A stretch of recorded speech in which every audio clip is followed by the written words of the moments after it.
Cognomi de Fogha. That's August Joe Costello. Agama. Gurvmaga to Kahirlig.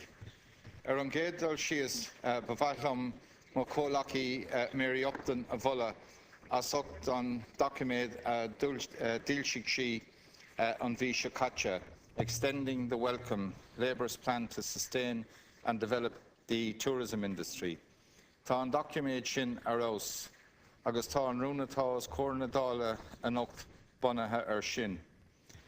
I congratulate my colleague Mary Upton on the publication last month of her excellent document extending the welcome, Labour's plan to sustain and develop the tourism industry.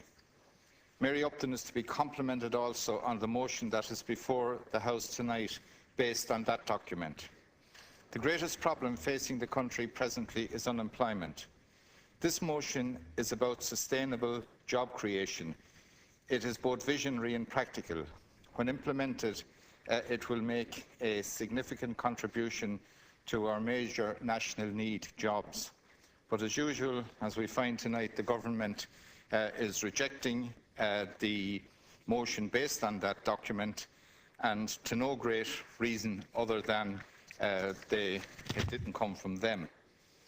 This is a particularly opportune week in regard to the constituency which I represent, Waterford, and the motion that's before the House tonight. Yesterday, we saw the rebirth of Waterford Crystal in Waterford. 18 months ago, the area was devastated by the closure of Waterford Crystal and its visitor gallery. Not alone were the remaining 480 jobs lost with terrible consequences for the workers and their families, but those providing ancillary services were also affected. Tourism was badly hit not alone in Waterford but throughout the region. The very large number of visitors coming to the visitors gallery at Waterford Crystal were no longer coming. In October 2006, a lady from Virginia became the 6th millionth visitor to go through the visitor centre, and the visitor numbers were of the order of 315,000 per annum.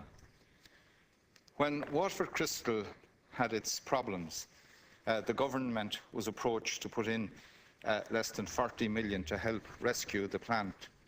Now, we had the jobs in manufacture and in the ancillaries, but as I've said here, we also had the visitor numbers that were coming in. This was not alone of benefit to Waterford, but of benefit to the region and indeed to the country. But the government decided, no, we don't want to know, we're not going to help. It's a pity Waterford Crystal wasn't a bank, because the government seems to have endless money to throw in that direction. But that being said, through the initiative of the company that took over Waterford Crystal and the City Council, yesterday happened. And once again, Crystal is being manufactured in Waterford, and visitors will come back. They're coming back already to the city, and they will move on then through the region. This is the problem I find with this government. Joined-up thinking isn't something that you could really accuse them of. And I will always feel that the government could have saved a great deal in Waterford had it not sat on its hands and decided to do nothing. The paper that has been prepared by Mary Upton looks at a lot of the practical shortcomings that are there. You know, isn't it so interesting and so damning of the government that the level of broadband penetration in the country comes up again and again and again. And Mary Upton makes the very important point that we need the penetration in the rural areas, because a sector that she rightly says must be protected and developed is the bed and breakfast sector. And obviously, in the world that we live in today, having broadband connectivity at a high level in rural areas will certainly help this industry that does need a lot of help. And it's a very basic industry. When you consider that the government allowed all the hotels to develop, many of them developing in the capital, But what happened was then, with the deregulation and the cheap air flights, people were coming to Dublin, flying into Dublin for short holidays, and were not leaving there. They were flying in.